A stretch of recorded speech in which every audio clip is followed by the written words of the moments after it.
آج 14 اگست 1947 کی یاد میں یوم آزادی منایا جا رہا ہے۔ 14 اگست 1947 کا دن کس قدر کربناک اور اذیت ناک دن تھا، آپ لوگ اس کا تصور بھی نہیں کر سکتے۔ آج کا نوجوان سڑک پر موٹر سائیکل دوڑاتے ہوئے، شور شرابہ کرتے ہوئے، بانسریاں بجاتے ہوئے، ہارن بجاتے ہوئے 14 اگست سیلیبریٹ کر رہا ہے،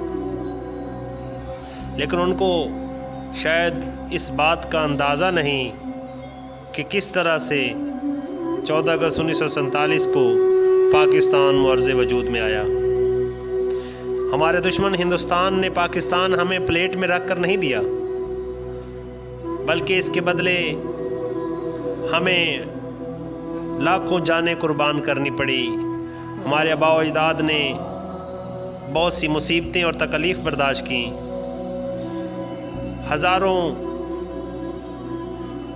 بچے یتیم ہو گئے،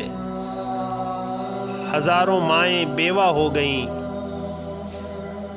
عورتوں کو زندہ درگور کیا گیا،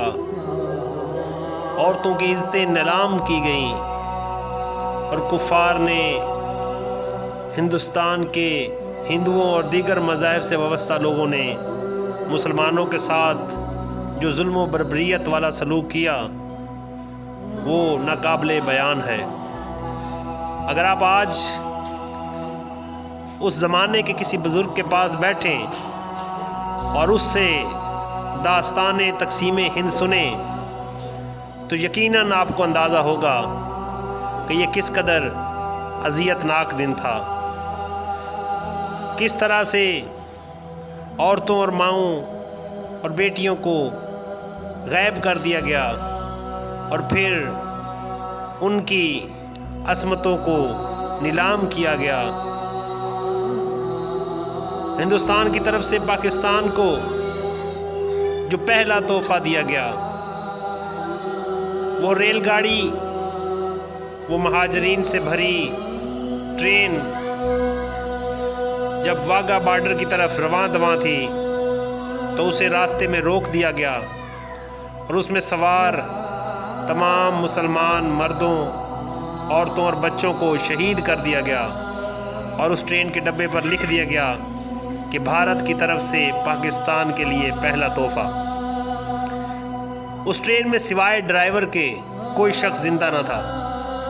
اور لاشوں کا یہ پہلا تحفہ پاکستان کو بھارت کی طرف سے موصول ہوا۔ آج کشمیر میں جو ظلم و ستم ہو رہا ہے ہم وہ بھی دیکھ رہے ہیں، ہمارے ساتھ ماضی میں جو کچھ ہوا ہم وہ بھی نہیں بھولے، لیکن ہماری حکومتیں، ہمارے حکمران آج بھی ان کو دعوتیں دیتے ہیں، محبت کا پیغام دیتے ہیں، جبکہ ہمیں محبت کے بدلے خون ملتا ہے، لاشیں ملتی ہیں۔ تو میری آپ تمام دوستوں سے یہ گزارش ہے کہ خدا را اپنے آباء و اجداد کی دی ہوئی قربانیوں کو رائیگاں نہ جانے دیں، ان قربانیوں کو یاد رکھیں، ان کا احساس کریں، اور اس وطن کی خاطر خود سے کچھ کرنے کا جذبہ پیدا کریں تاکہ ہمارے آباء و اجداد کا خون، ان کی قربانیاں ضائع نہ جائیں۔ لاشوں کے جو تحفے ہمیں موصول ہوتے رہے، جو مہاجرین وہاں تک پہنچے وہ اپنے ساتھ کئی لاشیں لے کر آئے، اور واگا بارڈر کے ساتھ ساتھ آج بھی سینکڑوں ایسے مقامات ہیں جہاں بہت سی اجتماعی قبریں بنائی گئیں، ایک ایک قبر میں سینکڑوں لاشوں کو دفن کیا گیا، اجتماعی جنازے پڑھائے گئے۔ آپ تصور نہیں کر سکتے کہ وہ دن کس قدر اذیت ناک دن تھا۔ ایک جذباتی طور پر